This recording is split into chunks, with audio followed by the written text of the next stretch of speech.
ನಮಸ್ಕಾರ ಎಲ್ರಿಗೂ welcome to ಸಂಸ್ಕೃತಿ ಕಿಚನ್. ಇವತ್ತು ನಾನು ರುಚಿಯಾದ ಹಾಗೂ ಆರೋಗ್ಯಕರವಾದ ಕಾಬೂಲ್ ಕಡಲೆ ಸಲಾಡ್ ಮಾಡ್ತಾಯಿದ್ದೀನಿ. ಬನ್ನಿ ಹಾಗಾದರೆ ಕಾಬೂಲ್ ಕಡಲೆ ಸಲಾಡ್ ಮಾಡೋದು ಹೇಗಂತ ನೋಡ್ಕೊಂಬರೋಣ.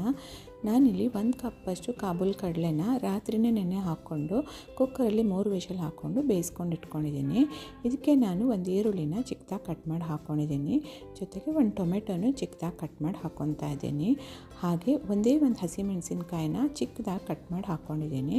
ಇದ್ರ ಜೊತೆಗೆ ನಾನು ಒಂದು 1/4 ಟೀ ಸ್ಪೂನಷ್ಟು ಚಾಟ್ ಮಸಾಲ ಪೌಡರ್, 1/4 ಟೀ ಸ್ಪೂನಷ್ಟು ಕಾಳು ಮೆಣಸಿನ ಪುಡಿ, ಹಾಗೆ 1/4 ಟೀ ಸ್ಪೂನಷ್ಟು ಜೀರಿಗೆ ಪೌಡ್ರನ್ನು, ಹಾಗೆ ಒಂದು 1/4 ಟೀ ಸ್ಪೂನಷ್ಟು ಉಪ್ಪು ಇದನ್ನು ಹಾಕ್ಕೊಂಡು ನಂತರ ಇದಕ್ಕೆ ಒಂದು ಸ್ವಲ್ಪ ಕೊತ್ತಂಬರಿ ಸೊಪ್ಪನ್ನ ಚಿಕ್ಕದಾಗಿ ಕಟ್ ಮಾಡಿ ಹಾಕ್ಕೊಂಡು ಕೊನೆಯಲ್ಲಿ ಅರ್ಧದಷ್ಟು ಲಿಂಬೆಹಣ್ಣಿನ ರಸನ ಹಾಕ್ಕೋತಾ ಇದ್ದೀನಿ.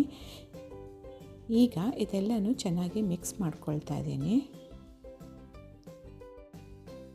ಈಗ ರುಚಿಯಾದ ಹಾಗೂ ಆರೋಗ್ಯಕರವಾದ ಕಾಬೂಲ್ ಕಡಲೆ ಸಲಾಡ್ ರೆಡಿಯಾಗಿದೆ. ಈ ವಿಡಿಯೋ ನಿಮಗೆ ಇಷ್ಟ ಆಗಿದ್ದರೆ ಲೈಕ್ ಮಾಡಿ, ಶೇರ್ ಮಾಡಿ ಹಾಗೂ ಇನ್ನೂ ಹೆಚ್ಚಿನ ರೆಸಿಪಿಗಾಗಿ ನನ್ನ ಚಾನಲ್ನ ಸಬ್ಸ್ಕ್ರೈಬ್ ಮಾಡ್ಕೊಳ್ಳಿ ಅಂತ ಹೇಳ್ತಾ ಮುಂದಿನ ವಿಡಿಯೋದಲ್ಲಿ ಮತ್ತೆ ಭೇಟಿ ಆಗ್ತೀನಿ. ಅಲ್ಲಿವರೆಗೂ ನಮಸ್ಕಾರ.